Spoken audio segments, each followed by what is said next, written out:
I swore that I was never going to review another Dynasty Warriors game after that letdown that was Dynasty Warriors 9, because I felt personally slighted by the changes made to the characters, like my beloved Sima Yi. Thankfully, since Dynasty Warriors Origins makes you experience the beginning of the Three Kingdoms through the eyes of an unknown warrior, I knew they couldn't possibly do him any more harm. Against better judgment, I downloaded the demo for Dynasty Warriors Origins and really enjoyed the introduction of the parry system, and the tactical advantages of being able to command a mini squadron. Needless to say, seeing the welcomed changes by the team, it was time to travel back to the lands of ancient China. How does this new reboot shake up the franchise? Find out in our Dynasty Warriors Origins review. I want you to know that I've put about 60 hours into this game thus far, and my beloved Sima Yi is nowhere to be found. How could you do this to me, Koei Tecmo?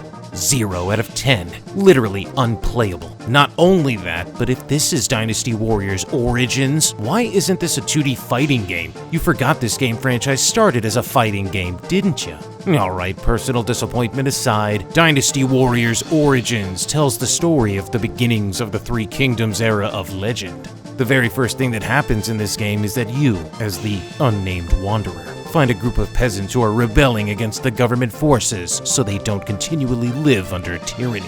You'll join up with and assist Zhang Xiao, aka Zhang Zhui, in a battle which inevitably leads to the formation of the Yellow Turbans. Skip forward a short amount of time and the wanderer comes across the Band of Brothers, the infamous leader of Shu, Lui Bei, accompanied by Zhang Fei and Guan Yu.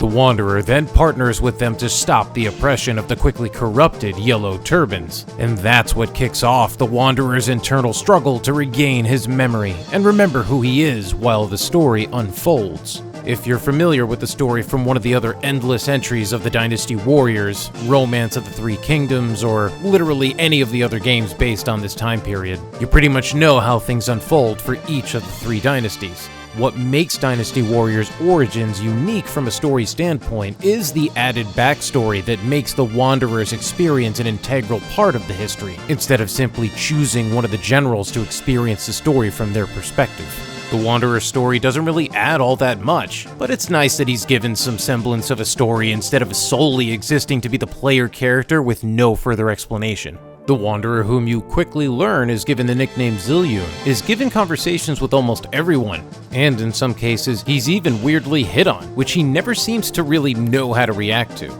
In truth, let's be honest, you don't play musou games for the story. You play them because you want to single-handedly murder entire fleets and armies of dudes, and this game delivers that in spades.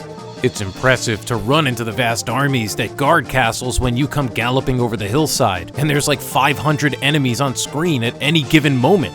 The dense packs of enemies means you're chewing through people while avoiding squadron attacks from other generals, all the while using your special attacks to interrupt unblockable attacks that you also can't parry. The most fun part about the combat is finally having that ability to block at the right time to trigger a parry that releases a counterattack that breaks through your enemy's fortitude. Each enemy has fortitude stacks, which serve as armor stacks, and once you break them all, the enemy is stunned, giving you the opportunity to perform a flurry of attacks or outright execute them, if their health is low enough. As you progress through the game, the Wanderer starts equipped with a sword, but you'll gain access to use spears, wheels or rings, bladed gauntlets, sweet hand-to-hand combat ensues, padaos, other swords, staffs, crescent staves, and once you finish a campaign, you'll gain access to halberds as well as weapon mastery up to rank 11.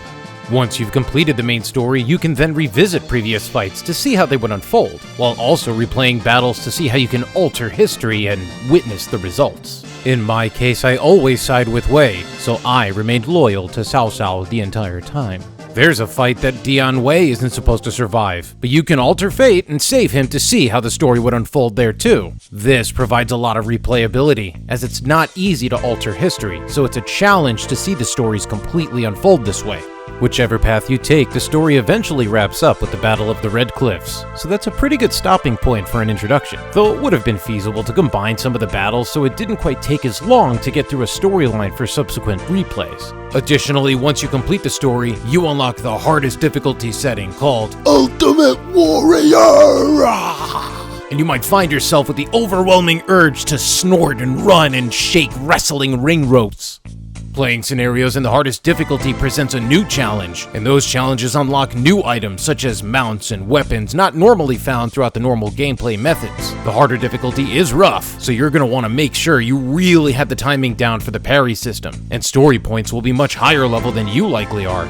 For example, going back to one of the fights in Chapter 5 was a recommended level of 76, while I was only level 53, so it was significantly above my current hero level. There's plenty of mini skirmishes and side quests that you can do to grind and level up, but your character level only improves as you gain proficiency with weapons, so you're gonna want to vary up your arsenal. While most veterans aren't afraid to replay maps a bunch of times for different win conditions, there isn't any local or online play, so this might be considered disappointing for some players. Overall, Dynasty Warriors Origins is a really good revamp of the classic formula, but it's also a pretty good action game for newcomers to the franchise. Considering these games have always had a niche following, it's good to see them get a shot in the arm that might bring in some new blood, especially given how much damage they did to their reputation by Ubisofting Dynasty Warriors 9. The success of this game might be the thing that keeps this long-running series alive.